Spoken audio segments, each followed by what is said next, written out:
मोनसे क्लासेसआव नोंथांमोनखौ दिनै फिन खेबसेबाव बरायो आसा खालामो नोंथांमोना बयबो मोजाङैनो दङ जों बेयावहाय नायबाय थादोंमोन आसामनि नेशनेल पार्कनि सोमोन्दै जाय आसामनि ग्रेड 3 ग्रेड 4 नि थाखाय भेरि इम्पर्टेन्ट लोगोसे आसाम पुलिसनि थाखायबो बयनिख्रुइ इम्पर्टेन्ट बेवहाय जों इम्पर्टेन्ट कुइसनफोरनि सोमोन्दै डिसकास खालामबाय थादोंमोन आरो बे जाहैबाय जोंहा पार्ट 4 भिडिअ लेक्चार जों बेवहाय डिस्क्रिप्शन बक्सआव थां आरो बेवहाय प्लेलिस्ट मोनसे बानायना दोनदों आसाम नेशनेल पार्क होननानै बेवहाय गासै मोनथाम जा भिडिअ बानायलांबाय बेनि भिडिअखौ नुनो मोनगोन दायो बियो जोंहा ब्रैथि भिडिअ जों बेवहाय माखासे जिनिसखौ कभार खालामनो थांगासिनो दङ बेजों लोगोसे जुदि जोंनि डेबजिट क्लासेसनि एप्सखौ जुदि इनस्टल खालामाखै एबा डाउनलड खालामाखै नोंथांमोना डेस्क्रिप्शन बक्सआव थांनानै जोंनि जा कर्स दङ बेफोर कर्सफोरखौ नोंथांमोना लानो हागोन नोंथांमोनखौ मोनसे खोथाखौ क्लियार खालामना होनो लुबैदों ग्रेड 3 आरो ग्रेड 4 नि थाखाय जों आलादायै आरो आसाम पुलिसनि थाखाय आलादायै जों मोननै WhatsApp ग्रुप बानायना दोननाय दङ डेस्क्रिप्शन बक्सआव बेनिबो लिंक होना दोननाय दङ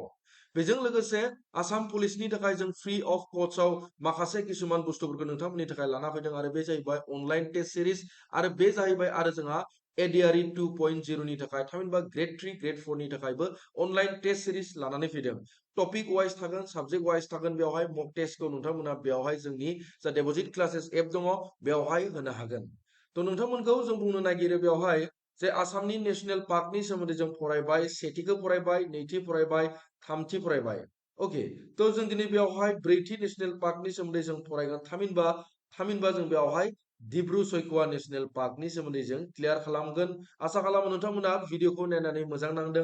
थ' बेनि सिगाङावनो आं मोनसे खोथाखौ क्लियार खालामना होबावगोन जे जों टपिक वाइजआव जों मा खालामदों आसाम जिके प्लास इण्डियान जिके मोननैखौबो कमप्लिट खालामनानै होनाय जादों जाय ADRE नि थाखाय भेरि हेल्पफुल जागोन ग्रेड 3 आरो ग्रेड 4 नि थाखाय गोसोआव लाखि अनलि 599 रुपिसाव नोंथांमोना PDF खौ गासैखौबो मोनलांजोबगोन बेवहाय नोंथांमोना डिस्क्रिप्शन बक्सआव लिंक दङ बेवहाय थांनानै नोंथांमोना जइन जानो हागोन लोगोसे आसाम पुलिसनि थाखाय जायफोरा प्रिपारेसन खालामदों 499 रुपिसाव नोंथांमोना आसाम जिकेनि कमप्लिट बे जिथुनिखि 1000 प्लास सिरिज दङ बेखौ जोंनि डेबजिट क्लासेस एपआव लानो हागोन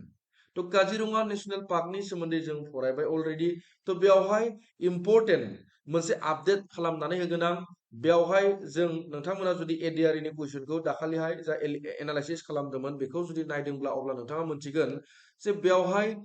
मोनसे कुइसन फैदोंमोन गोसोआव लाखि आरो बे कुइसनआ 47 नाम्बारनि जिथुनिखि कुइसन दङमोन जोंहा बे ADRE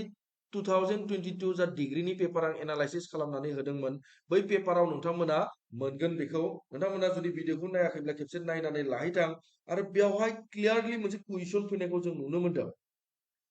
मोनदों आरो बे जाहैबाय काजिरङा नेशनेल पार्कआ does not touch नामदों बे टाच खालामाखै गाहायनि बबे मोनसे डिस्ट्रिक्टखौ होननानै बुंदों थ' बेबादि मोनसे कुइसन फैनायखौ नुनो मोनदों जों बेवहाय गलाघाटखौ फरायदोंमोन गलाघाटखौ दङ होननानै मिथिदोंमोन जों काजिरङा नेशनेल पार्कआव नङा होमबा नगावआबो मा दङ जोंहा दङ होनना मिथिदोंमोन थ' बेनि उनावहाय आं मोनसे आधुरा बेवहाय खालामनानै गालांदोंमोन आरो बेखौ क्लियार खालामनानै होनि दिनैहाय जे काजिरङा नेशनेल पार्कआ जोंहा गासै मोनथाम जिल्लाजों नांजाबनानै दङ गोसोआव लाखि आरो बै मोनसेया जाहैबाय कार्बि आंलं गोसोआव लाखि बेखौ एलिमिनेसन मेथडजोंबो नोंथांमोना मा खालामनो हागौमोन एलिमिनेसन मेथडजोंबो नोंथांमोना बे जिथुनिखि खोमोरनाय आदब एबा बोखारनाय आदब बेजोंबो नोंथांमोना बेखौ आं बुङाखैब्लाबो नोंथांमोना बेखौ क्लियार खालामनानै एन्सारखौ दिहुननो हागौमोन माबादि दिहुननो हागौमोन आं बेवहाय एसे मेपनि थ्रुजों बुंगोन बे जाहैबाय जोंहा आसामनि मेपआ बे जाहैबाय आसामनि मेपआ बेनि उनावहाय जे कार्बि आं बे आसामनि मेपनिफ्राय जों गलाघाटखौ बोखारना लाना फैदों गोसोआव लाखि गलाघाट आरो नगाव बे मोननै डिस्ट्रिक्टआ नांजाबनानै दङ होनना बुंदों माजों जिथुनिखि कार्बि आंलंजों गोसोआव लाखि थ' बेनि उनावहाय मा जाहैबाय जे मरिगावनि खोथा बुंदों मरिगावआ बहा दङ टटेलि नगावनि साइडआव दंहैयो जेरावहाय जेबो लिं लां गैया माबे लिं लां गैया जोंहा बे जिथुनिखि काजिरङा नेशनेल पार्कआ जेबो मा गैया बेजों जेबो नांदेरनाय गैया अके जेबो नांदेरनाय गैया ओंखायनो जों बेखौ मा होनना बुंनो हायो मरिगावआ कुनु दिन जानोनो हाया बेवहाय अपसना ओरैबायदि मोजाङै दंखायो जों मिथिगौ जों फरायनाय हिसाबै जों मिथिदोंमोन गलाघाट नांनानै दङ काजिरङाजों नगावआ काजिरङाजों नांनानै दङ खिन्थु कार्बि आंलंआ आरो नगावनि गेजेराव बबे मोनसे जागोन होनना कनफिउजन जाबाय थादोंमोनब्ला अब्ला मरिगावखौ नायफै नोंथांमोना जे मरिगावआ मा गैया टटेलि गैखाया जेबो गैया बेवहाय नगावनि पुरा साइडआव दंखायो बेयो मेपाव थाङोब्ला मोजां थाङोब्ला नुनो मोनगोन अब्ला जों क्लियारलि बुंनो हागोन जे नगाव आरो गलाघाटजों जुदि मरिगावखौ होफादेरदोंब्ला बेथ' कुनु दिन जानो हाया मरिगावआ मेपाव नायहैथां नोंथांमोना आं देखायगासिनो दङ अब्ला कार्बि आंलंआ जाहैबाय मा जागोन बेवहाय काजिरङा नेशनेल पार्कआवनो हाबनानै दङ काजिरङा नेशनेल पार्कआव मा हाबनानै दङ एसे बाहागोआ बिजाब खना जा एसे बाहागोआ मा हाबनानै दङ बेवहाय काजिरङा नेशनेल पार्कआ हाबनानै दङ दैट मीन्स जों बुंनो हागोन जे मरिगावआ जोंहा मा गैया बे काजिरङा नेशनेल पार्कजों नांफानानै गैया गोसोआव बेखौ सुद्रायनानै होबाय आं फिन खेबसेबाव माखासे आपडेटफोर फैबाय थागोन बेबादिनो अब्ला नोंथांमोना बेवहाय क्लियार खालामनो हाबाय जे गलाघाट नगाव डिस्ट्रिक्ट लोगोसे कार्बि आंलं डिस्ट्रिक्टआ एसे नांदेरनानै दङ बेसिम क्लियार जादों बयबो ओके थ' बेफोरखौ जों क्लियार खालामजोब्बायबो नङा होमबा थ' बेनि उनावहाय जों जा मेन दङ डिब्रु सयखआ नेशनेल पार्क गोसोआव लाखि थ' डिब्रु सयखआ नेशनेल पार्कखौ जों मेपआव नाय नोंथांमोना आसामनि जा मेप दङ बेवहाय नाय नोंथांमोना थ' आसामनि मेपआव नायोब्ला नोंथांमोना नुनो मोनगोन जे डिब्रुगड़ आरो तिनिसुकिया जिल्लायाव मा दङ जोंहा डिब्रु सयखआ नेशनेल पार्कआ दङ गोसोआव लाखि आरो डिब्रुगड़ आरो तिनिसुकिया मायाव दङ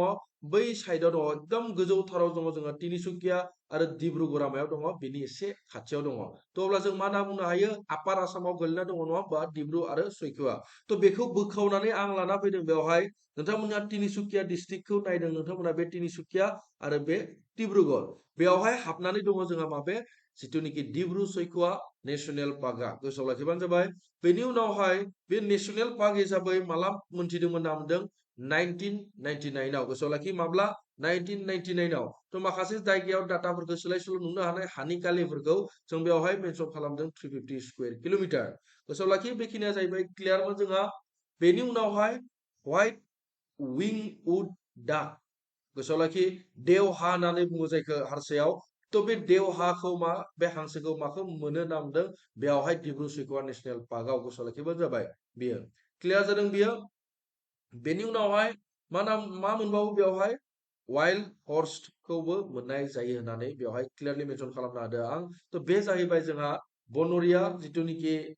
मा नाम होनदों गराय नाम नङा होमबा थ' बे हाग्रायाव थानाय गरायखौ जों मा बेवहाय मोननाय जायो क्लियार जादों बेसिम थ' बेखिनि जाहैबाय बेवहाय इम्परटेन्ट पइन्टफोर आरो बेनिफ्राय जों आनजादाव फैनायखौ जों नुनो मोनो क्लियार जादों थ' बिनि उनावहाय फिन खेबसेबाव जों रायखांदों नोंथांमोननि थाखाय एडिआरइ बेचनि थाखाय जों 599 आव बेबायदि माखासे इम्परटेन्ट कुइसनफोरखौ बेवहाय डिसकास खालामनाय जादों ग्रेड 3 आरो ग्रेड 4 लेभेलनि थाखाय इउजफुल जागोन बियो लोगोसे 499 रुपिसआव नोंथांमोनखौ आसाम पुलिसनि जा स्पेसियेल इ बुक मोनसे पिडिएफ एमसिकिउ लानानै फैदों स्पेसियेलि आसाम जिके रिलेटेड बेखौबो नोंथांमोना जोंनि डिसक्रिपसन बक्सआव थांनानै लाहैनो हागोन थ' बिनि उनावहाय नोंथांमोनखौ बे अपसनखौ होना दोननाय जाहैबाय जे डिब्रु सयखआ नेशनेल पार्कखौ माब्ला नेशनेल पार्क हिसाबै डिक्लेयार खालामदोंमोन फोसावदोंमोन बेनि जिथुनिखि कुइसन बेनि कुइसनखौ नोंथांमोना कमेन्ट बक्सआव राइट एन्सारखौ आंनो हर ओके कमेन्ट बक्सआव आंनो राइट एन्सारखौ हर गोसोआव लाखि कमेन्ट बक्सआव हर आं बेवहाय नोंथांमोननि राइट एन्सारखौ हार्ट होनानै होगोन जाहाथे लाइक खालामनो हागोन जाहाथे गुबुनफोराबो मिन्थिनो हायो बेनि उनावहाय Dibru Saikhowa national park is located in which district जे डिब्रु सयखआ नेशनेल पार्कआ